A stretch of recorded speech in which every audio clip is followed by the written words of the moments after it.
Alright, come on in, hit the like button, think about subscribing if you're already. If you're new here, welcome to the channel, but most importantly, welcome to the Viking family.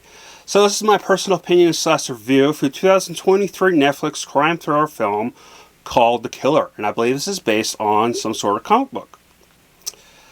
After a fateful near miss, an assassin battles his employers and himself on a international hunt for retribution he insists isn't personal. Now here is the cast.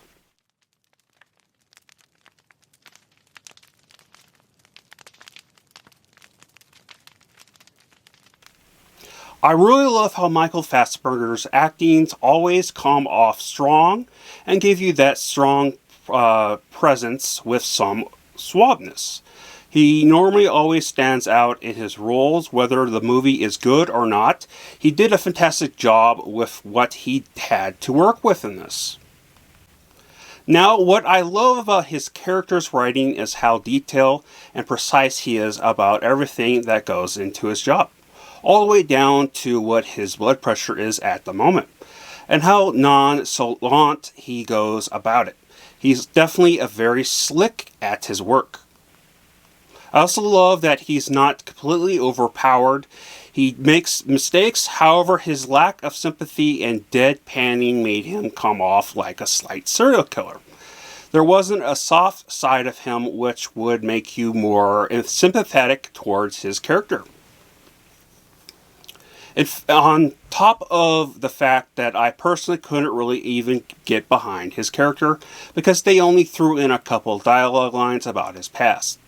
I personally need a backstory in order to invest into the character or characters.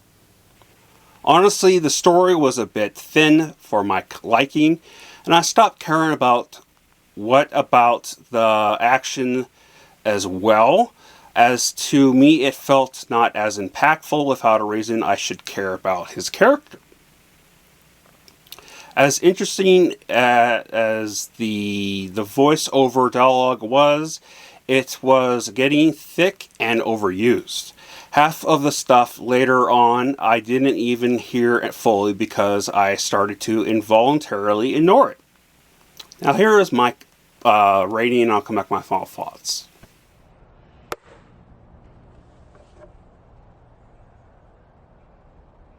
Overall, I thought it started out like it was going to be a super well done, detailed action film, but scenes started to drag and lost my complete interest, again including the action scenes.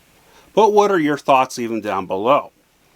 I texted right after to my mom, and she said that she thought it was okay. And I have to agree, it was okay, but I wouldn't go, it's kind of a little bit less than okay, but I think, I don't know, I don't want to personally recommend this film, to be honest. It's just the story is lacking something other than the whole whether it's in the beginning or they show it throughout here and there with going back and past scenes, his whole what his job was before, what leave him up, give him that build up to his character to give you feels for him. And I wouldn't even go as far as to say this is in the category of John Wick when it comes to no storytelling and it's just pure action. It was because with John Wick, you had the first film and they gave you his backstory. Right? So they gave you something to grab onto the character and actually feel for him and understand his side and care for him.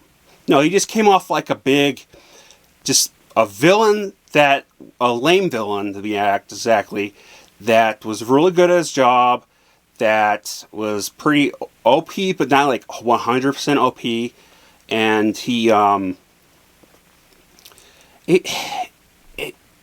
it's like, it was like a throwaway character, I guess you could put it, right? There was no character development. There was no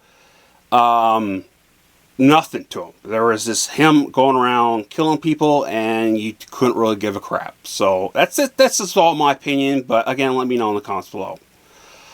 So this is going to be my last video in this costume for the rest of the year, and also on this set.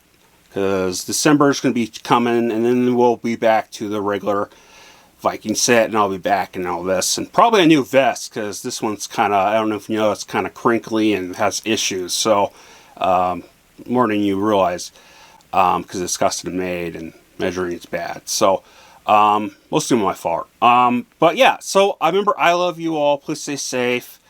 So, again, for a third time, I love you. Skål.